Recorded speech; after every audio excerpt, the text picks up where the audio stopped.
Salamat sa pagbisita. This day Wednesday, so off to work today. Pasensya na today, medyo lutang tayo kasi galing tayo ng evening shift. Medyo late na rin yung tulog ko kagabi kasi marami tayong pinaggagawa sa buhay. Update lang kahapon. OMG ang gutom, so hunger is real. Dahil na rin siguro sa OMAD diet natin. 1 meal a day, kung hindi mo pa alam, now you know. Ikaw, kumusta naman yung pagda-diet mo? Kaya pa ba? Kaya yan, tiwala lang. Pero alam mo, mas masarap si fast food. Kumusta ka naman?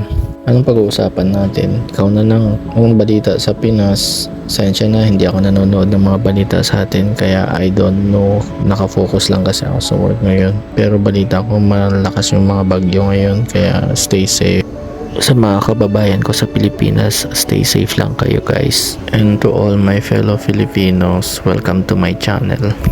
At sa mga overseas workers, huwag ka mawalan ng pag-asa, kaya natin to. I know mahirap but we will survive. Kaya go ka lang and don't forget to pray. And welcome to my channel. Anger, a strong feeling of annoyance, displeasure, or hostility.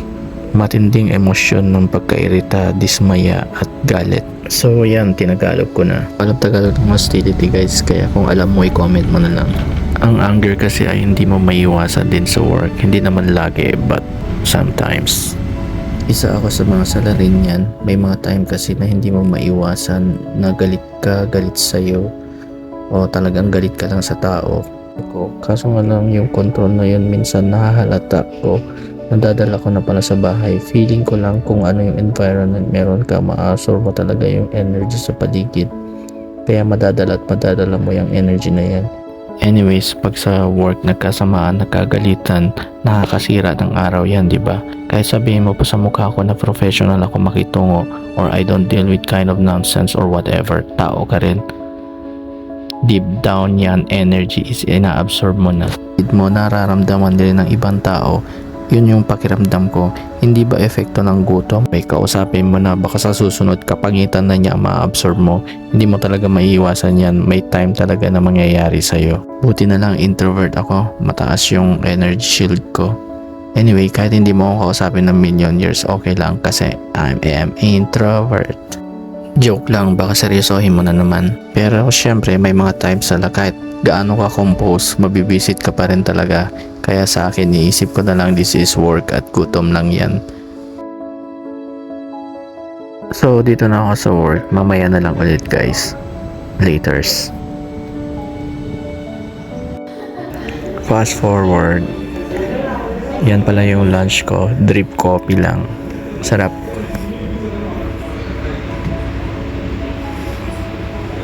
Puro water lang tayo ngayon guys.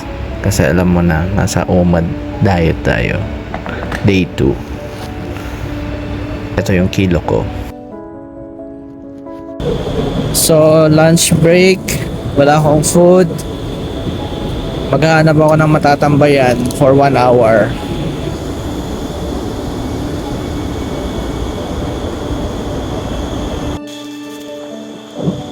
So, ang hirap pala pagka second day, masakit ang ulo.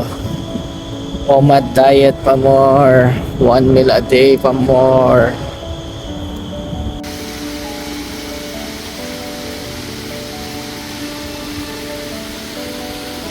So, let's see our progress for 5 days every day for our OMAD diet.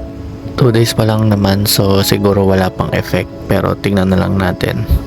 So, for this couple of days, siguro try ko na rin mag-exercise kasi nga feeling ko talaga medyo mabigat na talaga ako tapos lagi akong tinatamad or pagod ba or whatever. Fast forward, nandito na ako sa bahay so magsasaing lang ako tapos yung ulam namin is from yesterday, yung nilagang baboy. Anyway, di naman tayo maselan sa mga pagkain kaya okay lang yan paulit-ulit. Nanonood at nakikinig sa vlog ko, salamat sa pagbisita. So hanggang dito na lang. Masalamat. Thank you, take care, and God bless.